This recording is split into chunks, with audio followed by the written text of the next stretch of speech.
Tomen asiento, por favor, y vamos a abrir la Biblia en la segunda epístola del apóstol San Pablo a Timoteo, en la página 239 del Nuevo Testamento, y vamos a leer en el capítulo 2, desde el versículo 19 al 21. Segunda Timoteo 2, versículo 19 a 21. Dice la palabra de Dios: pero el fundamento de Dios está firme, teniendo este sello: conoce el Señor a los que son suyos, y apártese de iniquidad todo aquel que invoca el nombre de Cristo.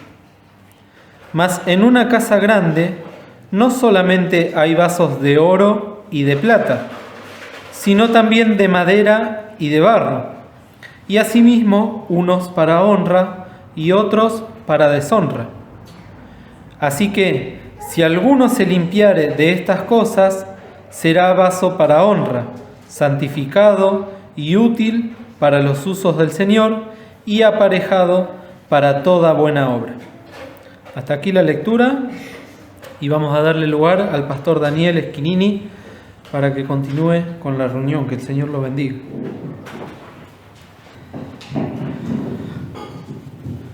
Bueno, hermanos, por la gracia del Señor, vamos entonces en esta tarde a tener unos breves pensamientos con respecto a la palabra del Señor, y con esto daremos por concluido en el día de hoy las actividades que han comenzado desde la mañana y que en realidad ya se viene realizando todo el fin de semana.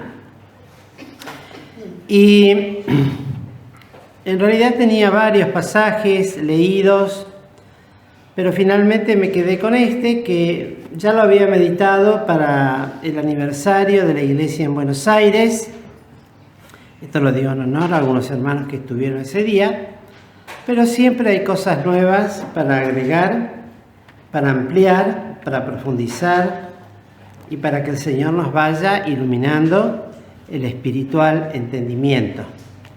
Y que esto debe hacerlo en nosotros en forma gradual, en la medida en que vamos siendo objeto de su gobierno y que el Espíritu Santo va llenando nuestros corazones, nuestras vidas, vamos siendo limpiados y lavados.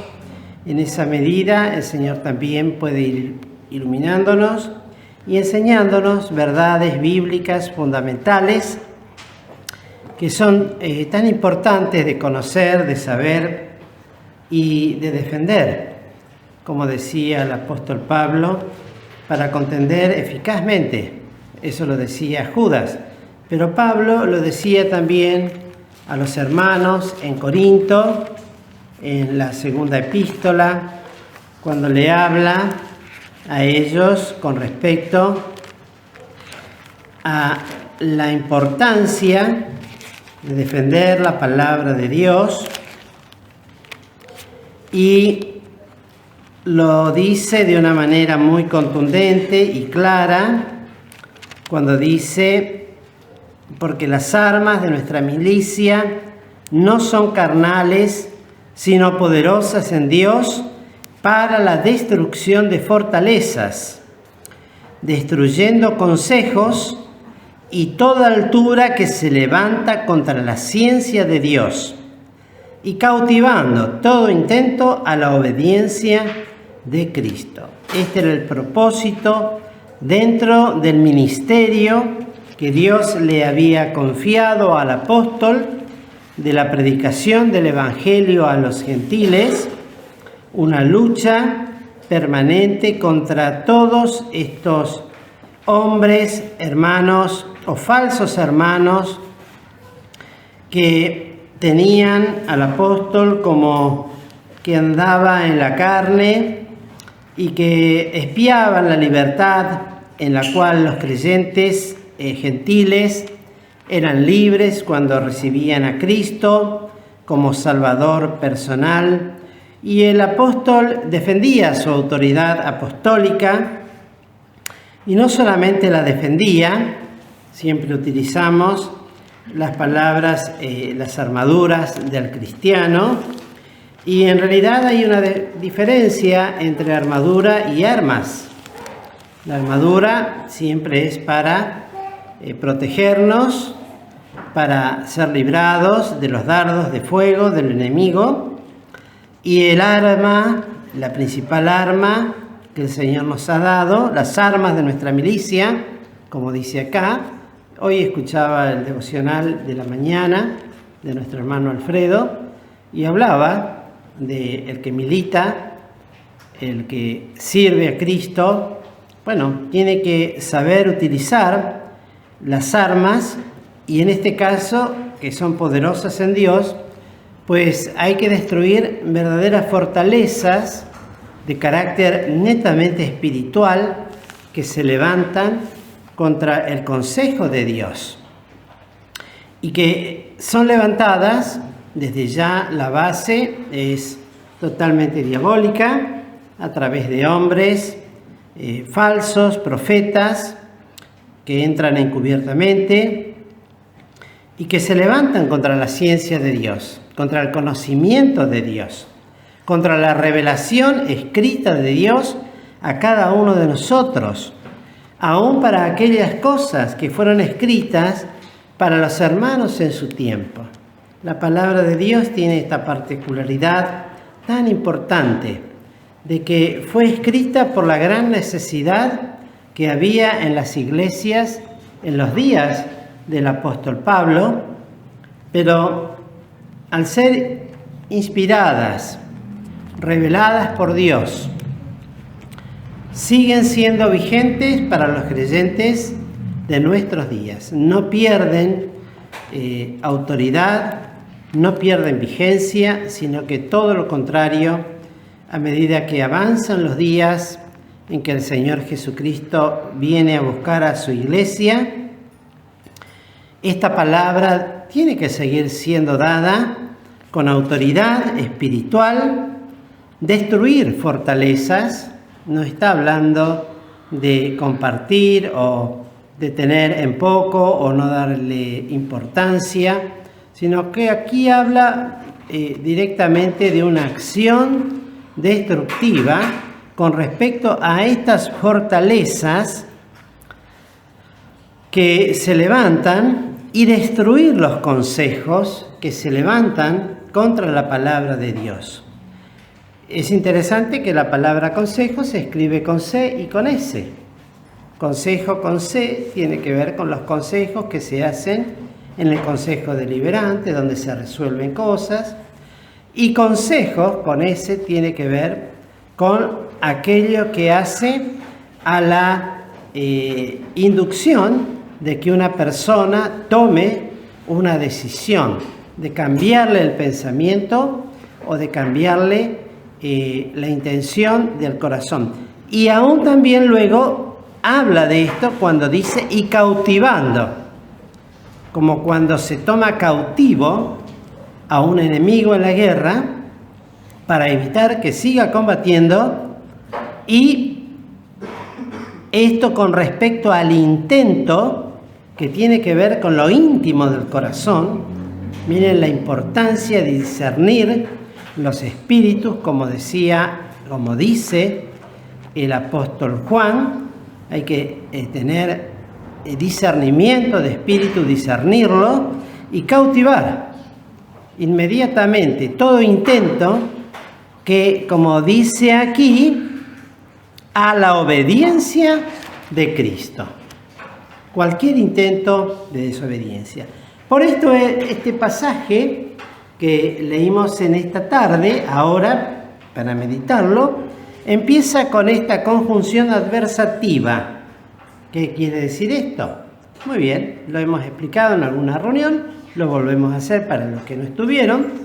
Tiene que ver con una expresión que el Espíritu Santo revela a Pablo para ir en contra o para oponerse directamente, por eso es adversativa, contra el pensamiento que traían Himeneo y Fileto. Un pensamiento que se levantaba contra el consejo de Dios.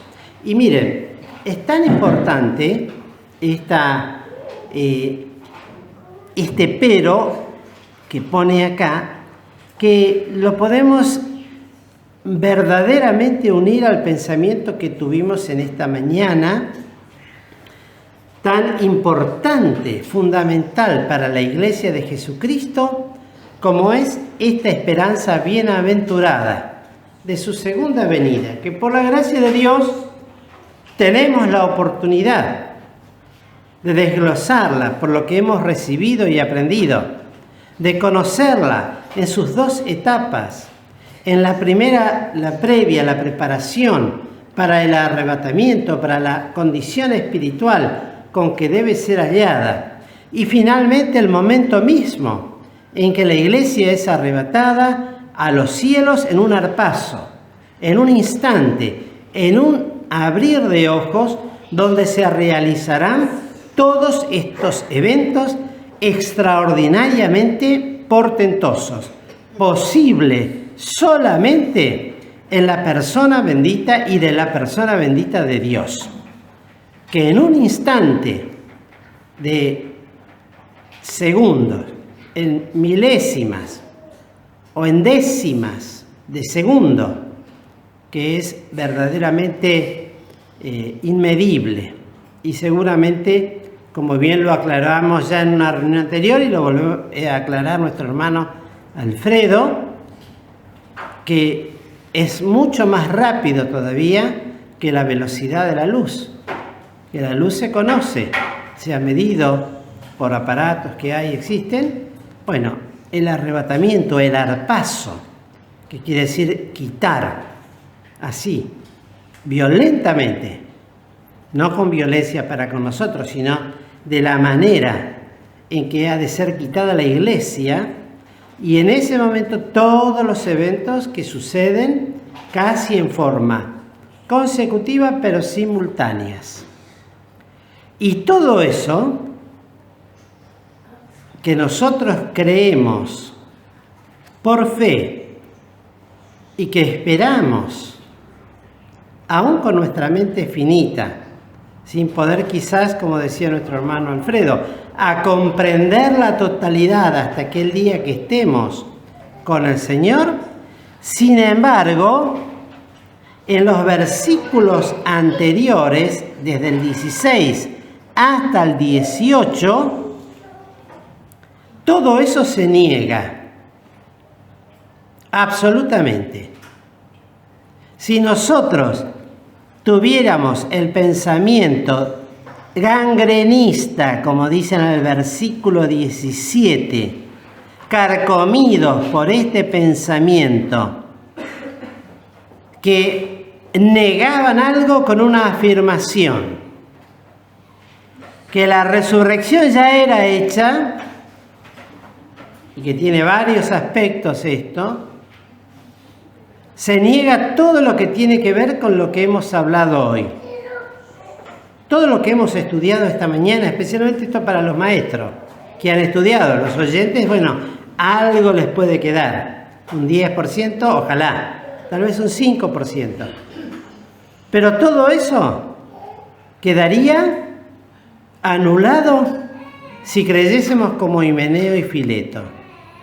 Y en lugar de procurar que el número de los creyentes sea completado, este pensamiento lo que hace es agregar el número de los incrédulos que quedarán para pasar por los terribles juicios y si no se convierten a la condenación eterna. Por eso es adversativo lo que luego dice acá. Porque no podemos separar el texto del contexto. El contexto viene hablando de eso. Por eso el 15 dice: procura con diligencia presentarte a Dios aprobado, como obrero que no tiene de qué avergonzarse, que traza bien la palabra de verdad, sanamente. Y que debía recordarles esto. Esto vamos de atrás para adelante, ¿no? Protestando delante del Señor que no contiendan en palabras, lo cual para nada aprovecha, antes trastorna a los oyentes. Si enseñáramos otro evangelio, del que hemos recibido y del que anunciamos, y de lo que todavía el Señor nos permite estudiar y procurar aprender y de transmitir. Y qué importante sería si tomáramos nota de, por lo menos puntualmente, de alguna frase o de algún versículo que el predicador va hablando. Mire, yo he visto congregaciones donde todos tienen, aparte de la Biblia, su lápiz y su cuaderno, y anotan. Y lo que dice el predicador lo anotan. Eso es bueno en dos aspectos muy importantes. Primero, porque nos ayudará después a recordar lo que hemos oído.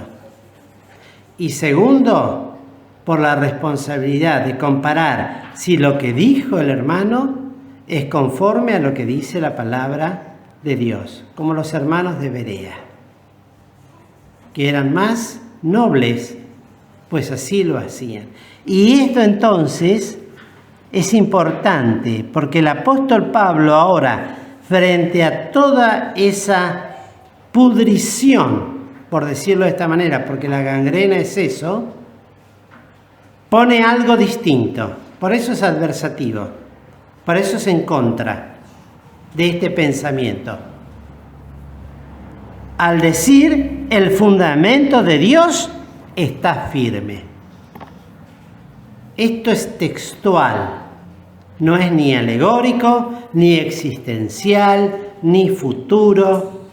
Es interesante también, leía un poquito de lo que iba leyendo el hermano Alfredo en el pasaje anterior, en Hebreos, cuando hablaba del Señor Jesucristo,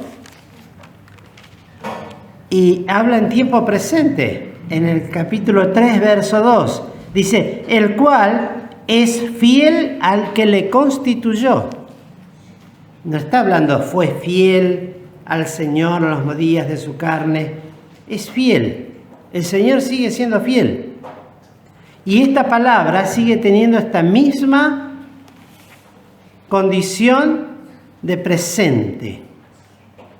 De presente. Este fundamento no se cambia, porque es el fundamento de Dios. Estamos hablando del Padre, del Hijo y del Espíritu Santo. De Dios. Es un fundamento importantísimo para nosotros, que bien lo dice en Efesios, el capítulo 2, cuando habla de esto y sobre qué bases está fundado este fundamento. En el versículo 20, más allá de venir hablando de la reconciliación y de ser ciudadanos, en el 20 dice, edificados sobre el fundamento de los apóstoles y profetas. Y eso se refiere a la predicación permanente que ahora ellos estaban dando con respecto a este fundamento. ¿Para qué? Para no que esto produjese y evitase el que trajera trastorno a los oyentes. La tranquilidad firme, segura, para un creyente es saber que este fundamento de Dios está firme y que fue primeramente puesto por los apóstoles. No es que los apóstoles sean ellos el fundamento, es la doctrina que aprendieron del Señor Jesucristo cuando Él estuvo en los días de su carne. Y aún el apóstol Pablo, cuando dice, no lo recibí de hombre alguno, ni conferí con hombre alguno, ni con carne ninguna, sino que del mismo Señor. Y lo fue poniendo como fundamento doctrinal para la iglesia.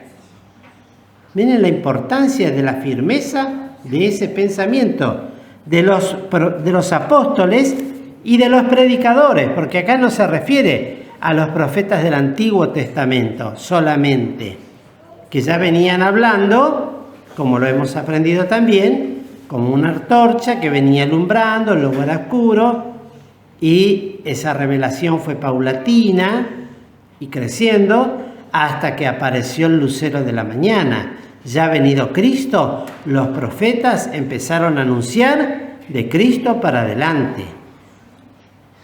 Son los predicadores de la palabra de Dios y van anunciando, porque el ministerio de los apóstoles realmente fue muy breve, muy corto en las iglesias. Inmediatamente empezaron a predicar el evangelio, la sana doctrina, en forma oral de lo que iban escuchando los profetas, hasta que sea completada, hasta que se hubiera completado los santos escritos de Dios. Hasta tanto iban transmitiendo lo que el Espíritu les enseñaba, y era lo mismo para unos como para otros. Tenían todos un mismo cuerpo de doctrinas. Por eso Pablo en alguna parte dice un mismo Espíritu, un mismo Padre, un mismo bautismo, etcétera, etcétera. Una misma cosa no había, y eso enseñaba en todas las iglesias de Cristo. El fundamento de Dios está firme y tiene este sello. ¿Cuál es ese sello? Aquí lo dice, 2 puntos. Conoce el Señor a los que son suyos. Les invito a abrir en el libro de los Gálatas, en el capítulo 4. Es muy lindo este pasaje. Sería interesante poder leerlo todo, pero vamos a leer solamente el número 9. Podemos leer desde el 6.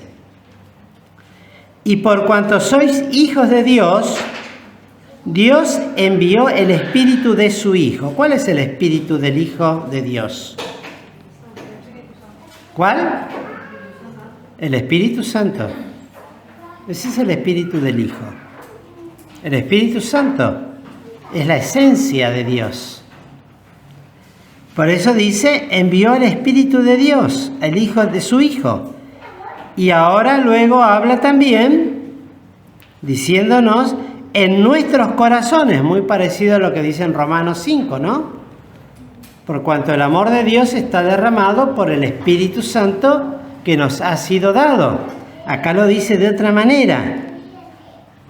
En nuestros corazones, el cual clama, Abba, Padre. ¿Qué significa Abba? ¿Sabe alguien? ¿Papá o papito? Papi.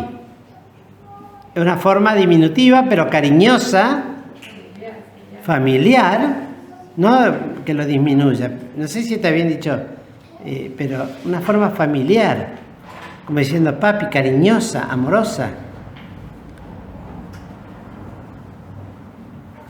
Y así clama. Así que ya no eres más siervo, sino hijo, y si hijo también heredero de Dios por Cristo. Son todas estas cosas, algunas nada más, de las cuales podemos nombrar, por la falta de tiempo, por las cuales somos conocidos de Dios.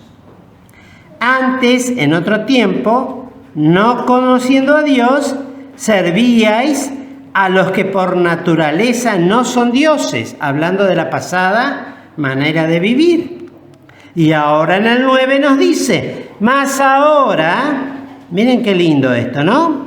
Habiendo conocido a Dios, y aclara el apóstol Pablo, o más bien, siendo conocidos de Dios. Él nos conoció primero a nosotros, que nosotros a Él, siendo conocidos de Dios. ¿Cómo volvéis de nuevo a los flacos y pobres rudimentos en los cuales queréis volver a servir? Pregunta, porque estaban metidos con otro problema bastante serio, que era nada más y nada menos que el judaísmo. Ahora bien, ¿cómo no nos va a conocer? si lo dice tan claramente, habiendo derramado su espíritu en nuestros corazones.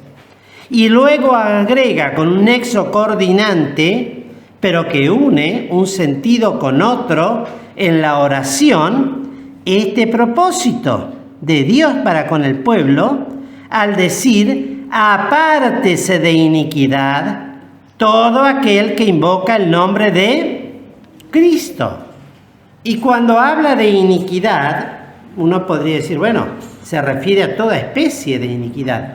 Y bien podríamos decir que está bien, de toda suciedad. Pero principalmente está hablando de lo que viene desarrollando.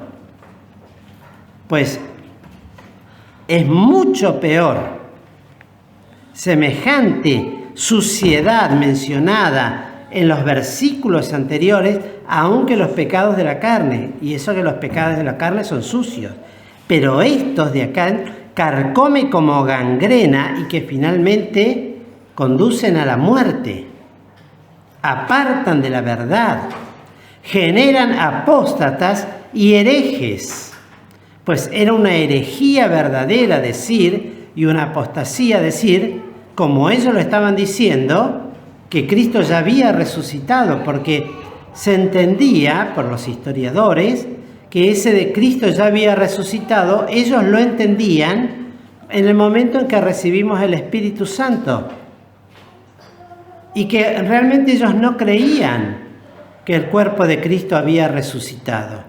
Sí había resucitado en el corazón de cada uno de los que habían creído en él, y por lo tanto dejaba de lado todo lo demás que tiene que ver con las doctrinas bíblicas que hablan de la resurrección de los muertos, de la segunda venida de Cristo, etcétera, etcétera, etcétera. Fíjense por eso yo les decía cómo se puede unir y empalmar claramente este sentir del apóstol y del Espíritu, combatiendo eficazmente, y lo deja establecido para discernirlo. Miren, estuve hablando estos días con un hermano que tiene una manera particular de ver las cosas.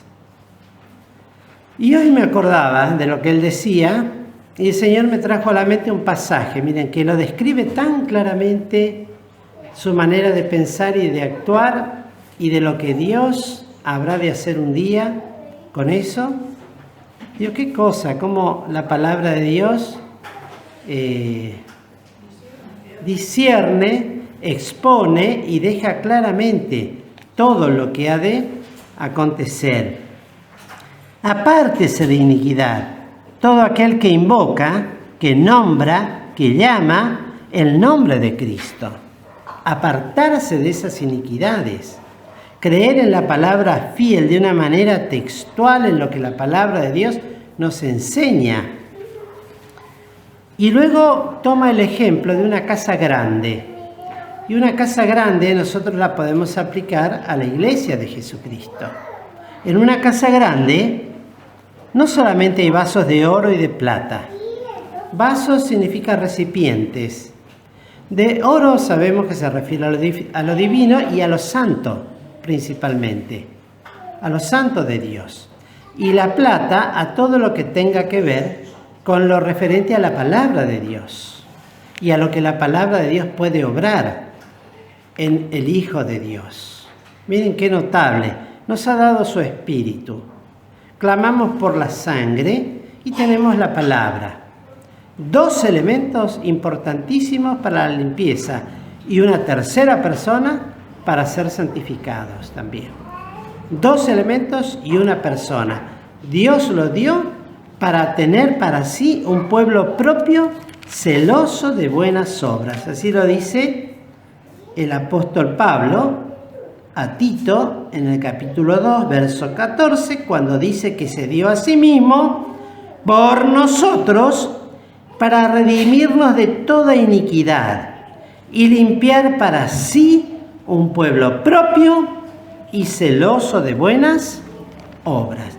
Esto es lo que Dios quiere al decirnos esto. Y lo tremendo es esto, que así como hay vasos de oro y de plata, entiéndase, santos, limpios y que obedecen a la palabra de Dios, Por otro lado también están otros que son de madera y de barro. La madera, sabemos, es figura de todo lo que tiene que ver con la carne y las obras de la carne, y el barro mucho más bajo todavía, mucho más vil. Y unos sirven para honra, son honrosos, y otros realmente deshonran el nombre de Cristo, deshonran la palabra de Dios. El nombre de Dios es blasfemado a causa de estos vasos que también, lamentablemente, algunos dicen llamarse cristianos. Por un lado tienen a Cristo en sus labios, pero con sus hechos lo niegan. Así lo dice el apóstol Pablo a Tito. Profésanse conocer a Dios. Miren ustedes, Tito 1, 16. Profésanse conocer a Dios, mas con los hechos, ¿qué hacen?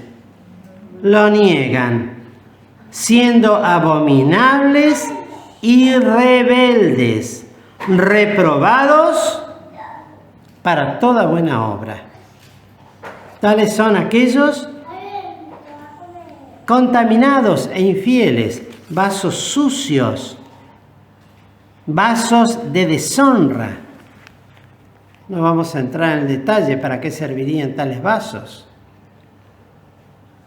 pero son inmundos y son deshonrosos y son reprobados de Dios. Dios no va a hacer una buena obra en semejante vaso, no lo va a hacer. No lo va a hacer porque lo reprueba, la palabra de Dios lo dice, no lo digo yo, no lo invento yo, no lo inventamos nosotros, lo aclara Dios en su palabra. Esta palabra tiene la misma autoridad que todo lo que leemos en la palabra de Dios, no hay nada más y ni nada menos escrito en la misma. Así que, si alguno se limpiare de estas cosas, considerándolas, mirándolas y llevándolas a los pies de Cristo, podrá, dice, será vaso para honra.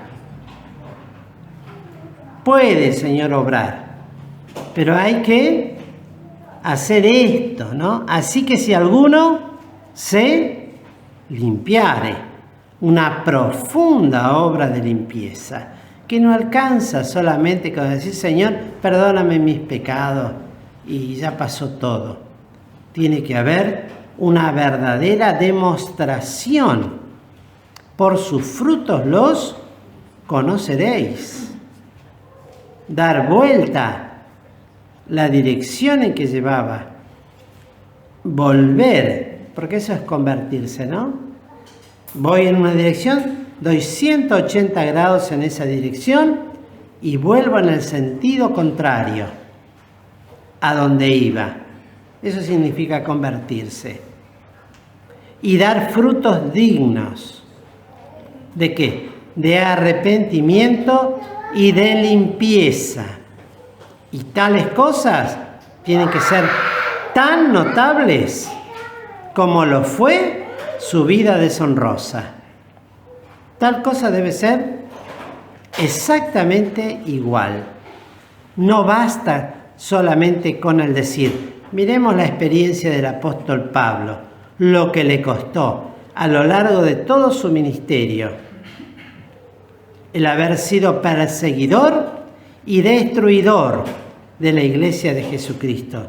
Para él fue una carga toda su vida, y para muchos hermanos, aún pasados los años, todavía recordaban que el que ahora predica el Evangelio, antes lo perseguía y lo mataba. Qué tremendo, ¿verdad? Fíjense la importancia de la conversión, del genuino y verdadero arrepentimiento, la importancia que hay. Muchos hacen énfasis en la salvación del alma, que es por fe, perfecto, es por fe. Y muchas veces tu fe te ha salvado, decía el Señor Jesucristo. Pero si leemos detenidamente, en cada uno de esos casos estaba implícito el arrepentimiento. Por eso Pablo, por inspiración de Dios y revelación de Dios, escribe y predica, ¿qué cosa?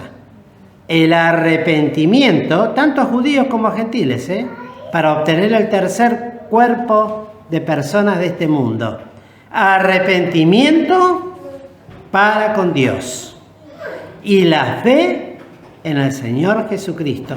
El arrepentimiento se ha de demostrar de la misma forma en que antes vivía, así como dice el apóstol, así como servía antes como instrumento de injusticia, ahora como instrumento de justicia. Siempre me acuerdo de esto y me río, ¿no? No del himno en sí, sino de la frase: el llorar nos salva. El llorar nos salva. Muchas veces somos sensibles a los llantos y nos dejamos llevar por gente que llora mucho, pero que no deja de ser lo que se dice vulgarmente, lágrimas de cocodrilo. Hay un dicho, ¿no?, que dice que el cocodrilo va llorando y sin embargo derrama lágrimas y se come a los hijitos. Esas son lágrimas de cocodrilo. Por eso se habla de la falsedad de la lágrima de un cocodrilo.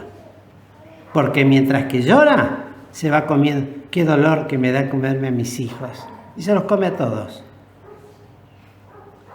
Ese no es un arrepentimiento. Puede haber llanto, pero después tiene que ir continuado y apoyado esa experiencia por una conducta acorde. ¿Para qué?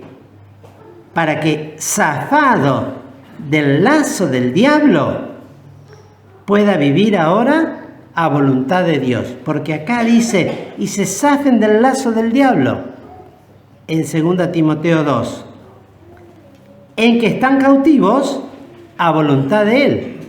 Una vez zafado del lazo del diablo, soy hecho libre con la libertad con que Cristo me hizo libre. Y ahora libre, no para andar en cobertura de malicia, ni tampoco haciendo alardes de tal cosa, sino en una actitud humilde,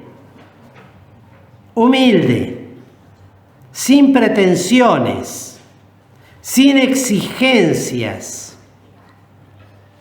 como aquellos que se acercaban al Señor y se humillaban delante de Él para pedir de Él misericordia. Si quieres, Señor, puedes limpiarme, si quieres, y humildemente vivir así. Pues Dios resiste a los soberbios y da gracia a los humildes. Y entonces este sello está firme, que si alguno se limpiare de estas cosas, de esta toda suerte de inmundicias espirituales, de pensamiento, de conducta, de proceder, de actitud frente a los hermanos en la iglesia. Y no nos olvidemos, y esto lo digo por datos, ya muchos lo han escuchado, pero lo vuelvo a repetir, esta frase se la escribió el apóstol Pablo a los mismos que cuando se despidió en Éfeso les dijo: y de entre vosotros mismos se levantarán hombres que no perdonarán al ganado. ¿Y de qué manera no perdonaban? Enseñando por espíritus de error doctrinas de demonios. Cristo ya ha resucitado, y para cualquier simple o no entendido del todo, parece sí, esa es la verdad. Y concretaban algo terrible: negar algo rotundamente afirmándolo. Pues creían otra cosa y enseñaban otra cosa y promovían otra cosa en medio de los hermanos y no perdonaban. Eso es lo tremendo. Hablaba el otro día con una hermana, no voy a dar el nombre, que me llamó por una necesidad muy grande que tenía, de un hermano que se fue de la iglesia, pero hizo algo, es como que de pronto se fue de la iglesia y buscaba justificativos, que ninguno de ellos causal para dejar una iglesia, sí para corregirlas en la iglesia. Y no dio la cara, mandó cartas a hermanos para que sean leídas por los hermanos y después si se la querían dar al pastor que se la dieran. Y así hicieron. Y ahora les dejó un lío en la iglesia tremendo. Un lío tremendo. Y yo les dije, mira hermana, la verdad es que yo ahí veo un solo responsable y es este hermano, pues tiene un espíritu de división. Porque ahora a ustedes, y les decía, no, pero con ustedes no hay ningún problema, con todos ustedes está todo bien, yo los amo a todos. Pero es como que hubiese abierto la puerta y tirado 2 granadas acá adentro.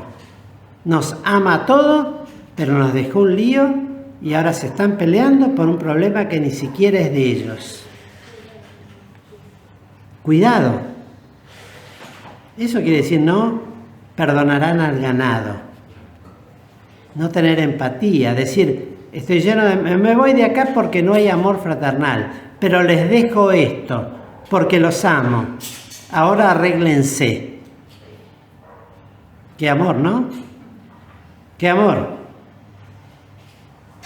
Y ahora entonces acá dice, así que si alguno se limpiare, y ya vamos terminando, será vaso para honra, santificado y útil. Muchas oraciones hoy escuché esto.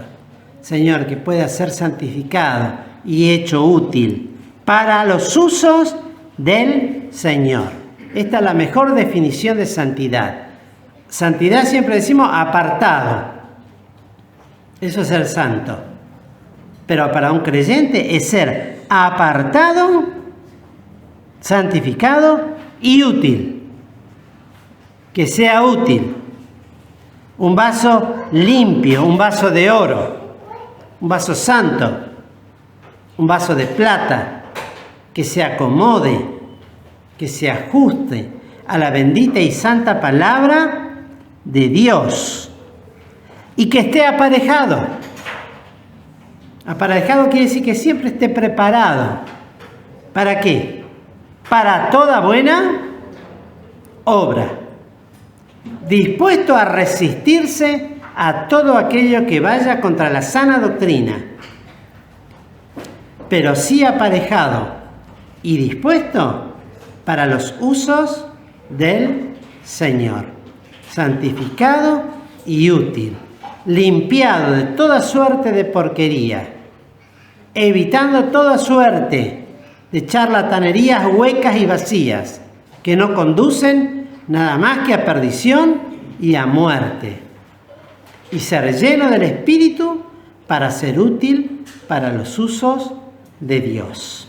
Que el Señor nos bendiga para que no solamente esto sea una experiencia personal en nuestras vidas como creyentes, sino que también con este mismo espíritu podamos seguir predicando la bendita y santa palabra de Dios, pues el fundamento de Dios está firme. Eso no ha cambiado. Eso no ha cambiado.